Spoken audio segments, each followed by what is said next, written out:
Բարի երեկո եւ բարի գալուստ հայկական ժամանակ տաղավարում զրուցելու եմ հայկական խորհրդի նախագահ Արեգ Քոչինյանի հետ։ Բարև ձեզ, պարոն Քոչինյան։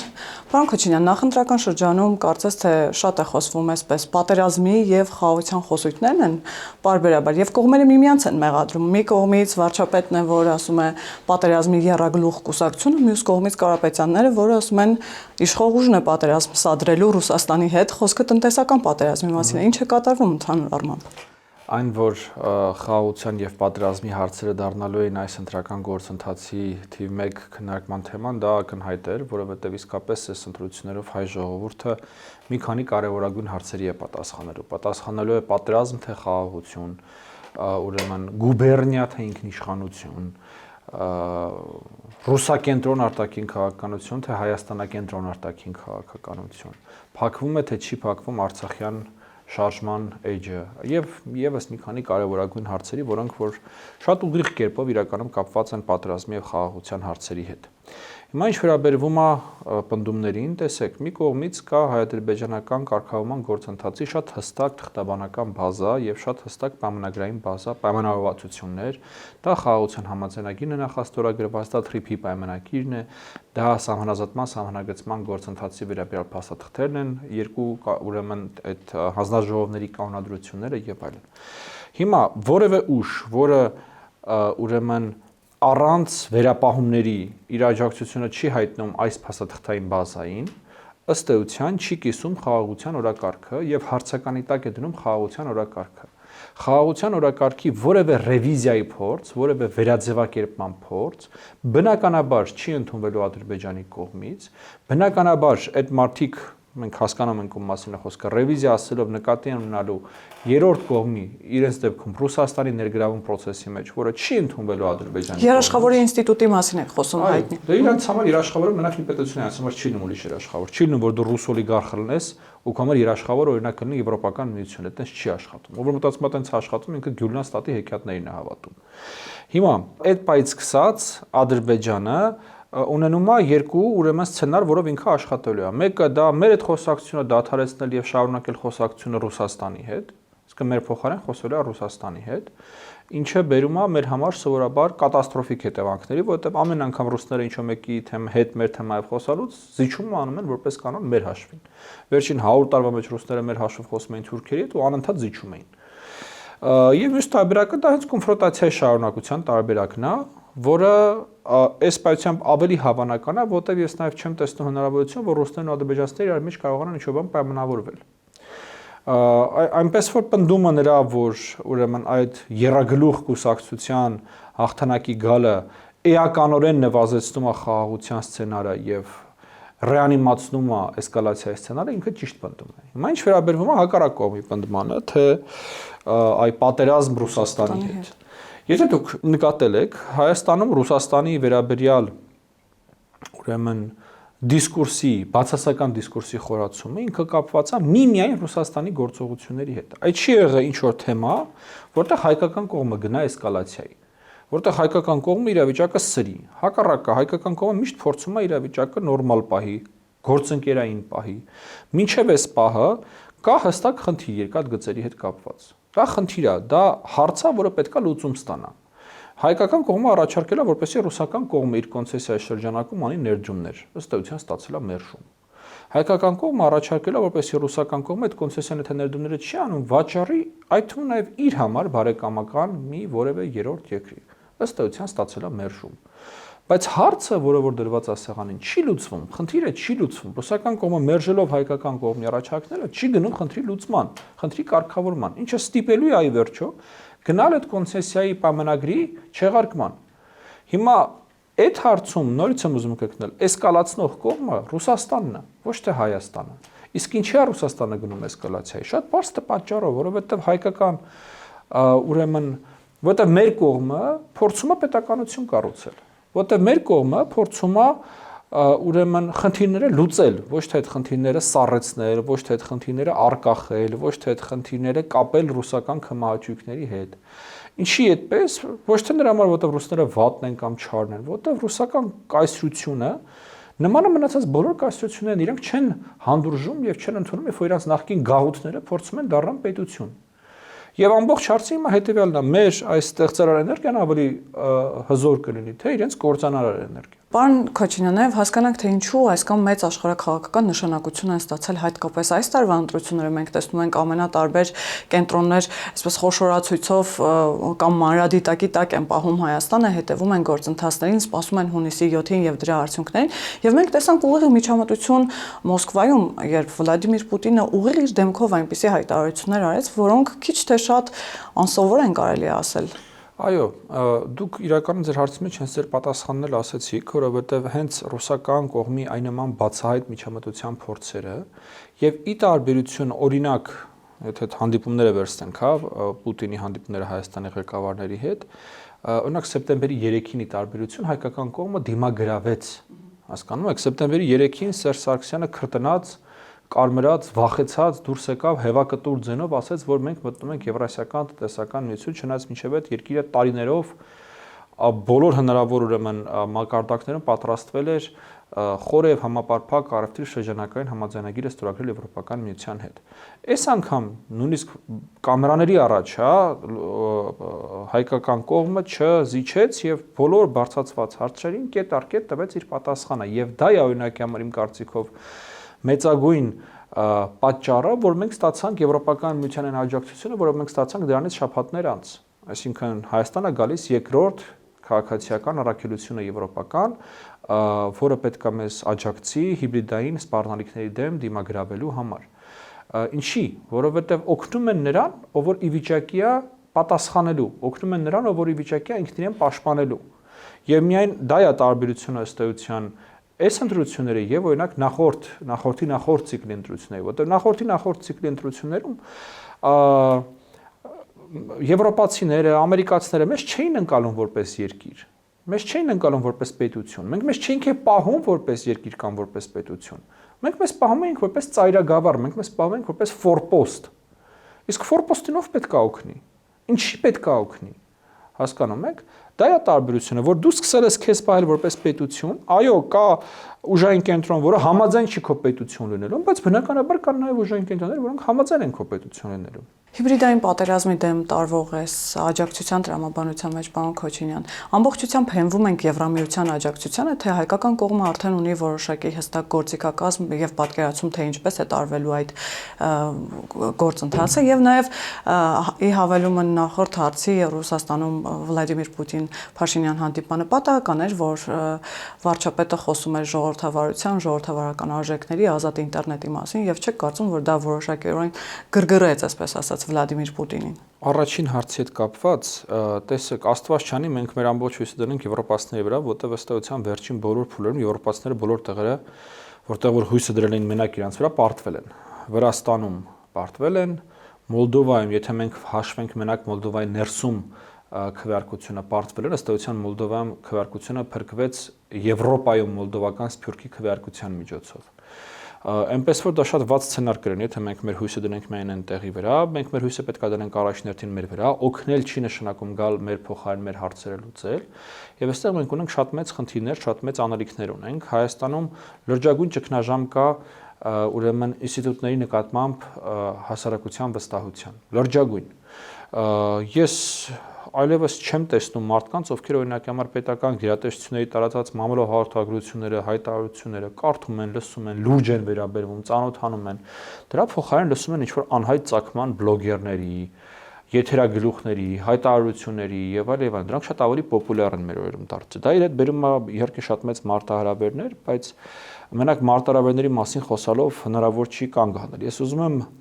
բոլորի ուրեմն ուշադրությունը հրավիրեմ մի բանի վրա, տեսեք, ըստ էության սպիտակ տան մամլո քաղաքականությունը որ նայեք, նախագահան մոտապես բլոգեր է դարել, ինչ որ տենց կարճ վիդեոներ է թողարկում, հայտարարություններ է անում, շատ կենցաղային լեզվով, նույնիսկ հայույախառն ինչ որ արտահայտություններով, դա լավորից չեն անում, դա այն օրից են անում, որ իրանք հասկանում են, որ այն դասական, դիվանագիտական բառապաշարով արվող հայտարարությունները այսօր ոչ մեկ չի լսում։ Ես իհարկե չեմ առաջարկում, որ մենք սկսենք հավաքարան եւ, չգիտեմ, կենցաղային մակարդակի հայտարարություն անել, բայց այն որ պետքա փոխել այդ հաղորդակցության ոճը, դա այլևս հստակ է, դա ժամանակի հրամայականն այլևս դարձել։ Այնպես որ մենք ունենք շատ մեծ անելիքներ սեփական ռազմավարական հաղորդակցության, կոմունիկացիայի քաղաքականության, ինստիտուտների հեղինակության բարձրացման, մինչև այս պահը ըստ էության հաղորդակցությունը ավելի շատ պահվում է անհատների, անձանց գործունեության վրա, իրանց սոցիալական ցանցերով, իրանց տեսանյութերով եւ այլն, եւ ոչ պետական ինստիտուտների հաղորդակցությունների վրա։ Եվ վարչապետի հայտարարությունը Մոսկվայում ժողովրդավարության մասով հատկապես դա տրոլինգ էր, դա հիմա հստակ պատասխաներ նրան, որ երբ որ Ռուսաստանի նախագահն ասում էր բանը ժողովրդավարական եւ այլն մեր քաղաքացիներն այդ համասնակցեն, ասենք ով է խոսում էլի ժողովրդավարությունից։ Եվ շատ են հատկապես ռուսական կողմից հեգնում, այսպես անգամ Զատուլինը հայտարարել էր, որ խոսում են ժողովրդավարության մասին, բայց նույն Փաշինյանը անվտանգության մեծաթիվ աշխատակիցներ ունի։ Ժողովրդավարությունը այսպես ավելի շատ հիմա մեծ առաջարկում եմ այդ դեպքում հետևել նաև ռուսական ընդդիմադիր շրջանակների ուրեմն պահվածքին եւ հայտարարություններին, ըստ թվացնա, որ իրանց համար Հայաստանի վարչապետը, չգիտեմ, ռոկ աստղա դարել է իր ուրեմն պատասխանից հետո եւ ընդհանրապես շատ բնորոշիչ է, երբ որ այդ քարոշչա մեքենան ուղակի հարցակում է գործում ինչ-որ մեկի վրա, նշանակում է, որ ցարին դուր չի եկել այդ ինչ-որ մեկը եւ իր արած պատասխանները, իր արած հայտարարությունները ընդհանուր առմամբ ես այսպես ասեմ, առանց էմոցիաների եւ առանց հայտարարությունների, ներողություն, առանց այսպես գորգրոցի Պուտինի բարձրացրած յուրաքանչյուր հարցին, յուրաքանչյուր հարցադրմանը տրվել է շատ հստակ, շատ կոնկրետ, շատ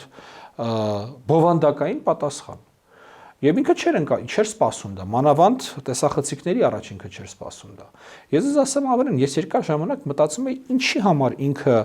կներեք այս արտադրության համար փուրը տվեց իր գործընկերներին ստեղ եւ ասեց դրանք մեր մարտիկ են ըստ էության։ Օրինակ ինչ հաշվարկով դա արեց եւ գիտեք ինչ եզրակացության մեկ է, ինքը այնքան իրականությունից կտրված է, որ իրան թվում է թե իր աջակցությունը Հայաստանում մարդկանց ձայներ է բերում, որ եթե ինքը ինչ-որ մեկին աջակցում է Հայաստանում, այդ ինչ-որ մեկը հավերյալ ձայներ է ստանում, ոչ թե կորցնում է։ Մինչդեռ երբ որ ինքը ինչ-որ մեկին աջակցում է, այդ ոնց որ բանը լինի, այն սև բաների, չէ, ծովահենների մոտ սև մարկա կար, որ դա ում ձեռն տալիս են, դա պիտի մեռնի։ Մոտավորապես նույն բանը հիմա ում որ ինքը աջակցում է, դա քաղաքական դիակ է այս երկրում դառնում։ Այդ նրբությունը ինքը իմ կարծիքով չի ընկալել, որ ինքը ամենաշատը փչացրեց Կարապետյաններին, երբ որ իրանց աջակցություն հայտնեց ըստ էության։ Այսինքն արչի ծառայություն։ Եվ եթե նկատել եք Կարապետյանը ասում է այդպես չի, մեր անունը չի տվել։ Այդպես էլ այո, միջև վերջ չխոստովանեցին, որ իրենց հետ կապ ուներ։ Այնուամենայնիվ հասկանանք նաև ինչի մասին են հակակոռուպցիոնի բացահայտումները։ Պարոն Քոչինյան, ստացվում է նախկին բարքերը ընտրակաշառք, ինչը աֆիլիացվել է նախկին իշխանությունների հետ, հիմա անդիմադիրները փորձում են վերակենդանացնել, իհարկե թվերը փոխվել են, բայց մոտեցումը կարծես թե նույնն է։ Ես այս առումով կարող եմ ասեմ, ես միայն հաջողություններ եմ մաղթում Հայաստանի հակակոռուպցիոն ծառայությանը ուժ եւ կորով եւ հուսով եմ, որ ավելի արդյունավետ աշխատանք մենք կտեսնենք։ Եվ պարոն Քոչինյան, բավարար չափով խոսվել է այդ մասին, արդեն քննարկվել է Գաբալա ձեր IT մասով, բայց կուզենամ եւս մեկ անգամ անդրադառնանք նաեւ այդ թեմային, թե ինչ օրակարգի շուրջ էր հանդիպումը, նաեւ զրույցի ընթացքում ինչ հարցեր են բարձրացվել եւ ինչ մտահոգություններ եք շոշափել, թե հայկական կողմի մտահոգությունների մասին եմ խոսում, թե ադրբեջանական կողմի։ Բնական է, որ ուրեմն թե հայկական, թե ադրբեջանական կողմը իրենց հասարակություններին հուզող բոլոր հարցերը բարձրացրել են, այդ բոլոր հարցերի շուրջ եղել է բավականին բովանդակային եւ բավականին պրոֆեսիոնալ քննարկում, ու դա շատ կարեւոր է։ Ընդհանրապես ես կասեի, որ խաղաղության կամուրջ նախաձեռնության հաջողության երևի թե ամենամեծ գրավականն այն է, որ մենք ոչ թե բոլոր հարցերում իրար հետ համաձայն ենք, այդպես բնականաբար չի կարող լինել եւ 38 տարվա կոնֆլիկտից հետո այդպես չի կարող լինել։ Այլ այն, որ ձևավորվել է որոշակի կոռեկտ,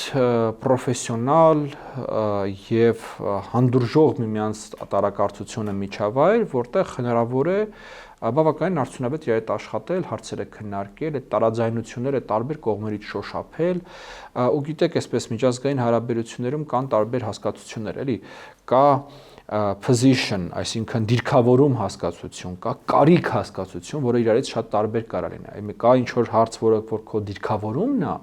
եւ քո դիրքավորումը քո կարիքներից իրականում տարբերվում է։ Եվ այդ առաջին փուլում այդ կարիքների դիրքավորումից, երբ որ դու կարողանում ես հաղթահարել եւ հասկանալ հակառակ կողմի կարիքները, դա քեզ շատ օգնում է եւ նույնն էլ հակառակ կողմի համար։ Եվ սա շատ կարեւոր է։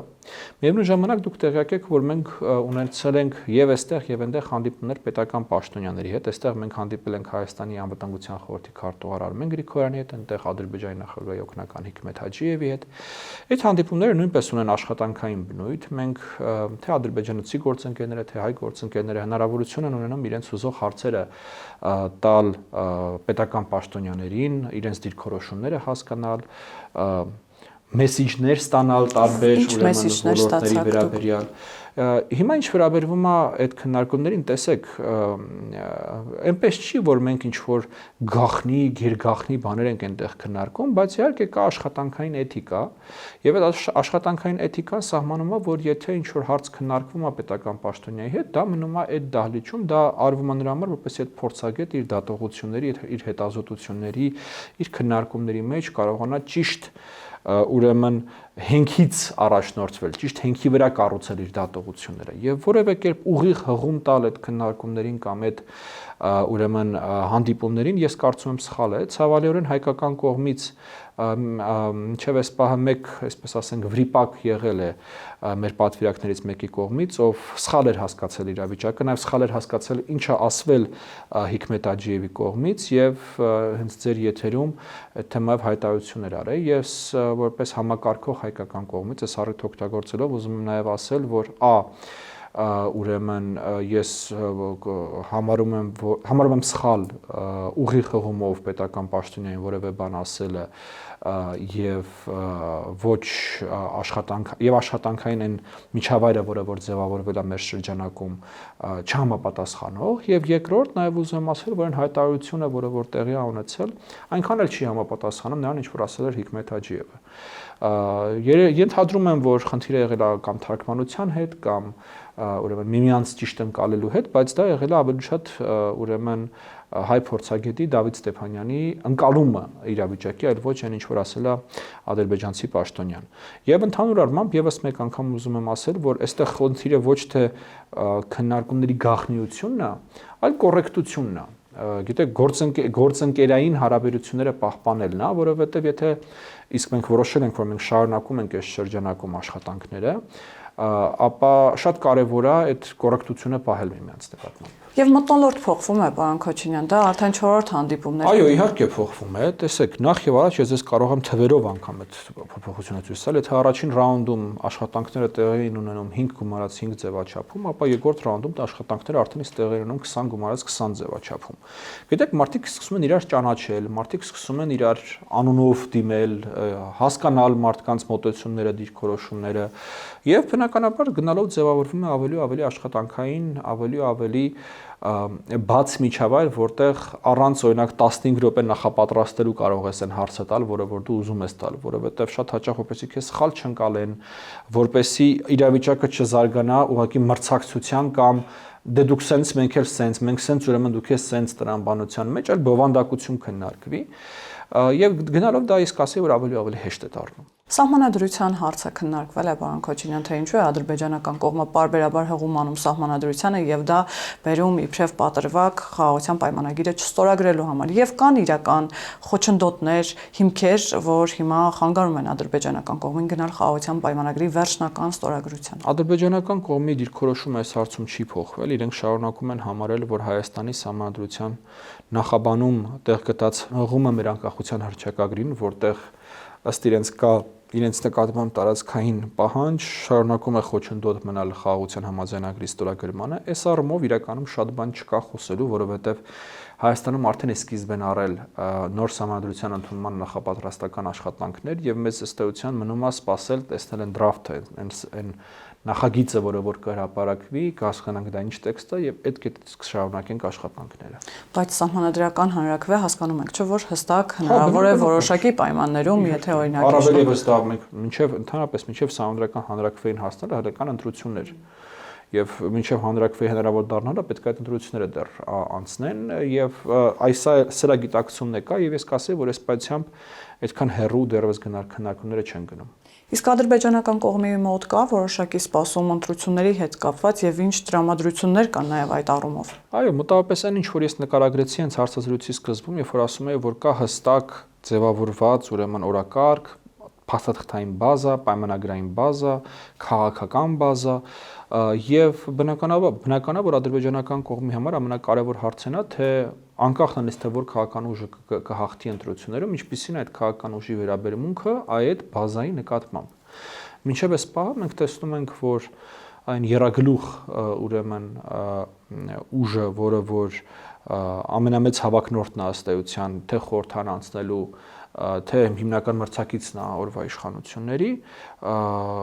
այսպես ասենք, հիմնականում վերաբերվում է այս բազային ռևիզիայի տրամաբանությամբ։ Այ մեկը խոսում է, որ մենք կվերաբնակցենք ուժեղ խաղաղություն, մեկը խոսում է արժանապատիվ խաղաղություն, մեկը խոսում է միջնորդավորված խաղաղություն։ Այն երրորդը ասում է, դե մեզ պետք է մի տենց 2, 3, 4, 5, 6 միջնորդ, տենց որ շատ ելնի քիչ չլինի, էլի իր ոչին համապատասխան։ Այնպես որ դրանք բոլորը ըստ էության ռևիզիայի փորձեր են եւ դա չի կարող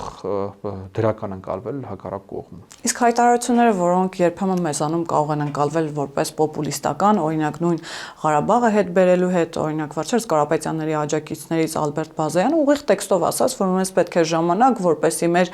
ուժեղ ռազմավարական գործընկերոջ հետ հզորանանք, նրա օգնությամբ գնանք եւ հետ գրավենք Ղարաբաղը եւ հետո նաեւ հավելեց, որ այո, պատերազմի միջոցով։ Հիմա որքան էլ որ ներսում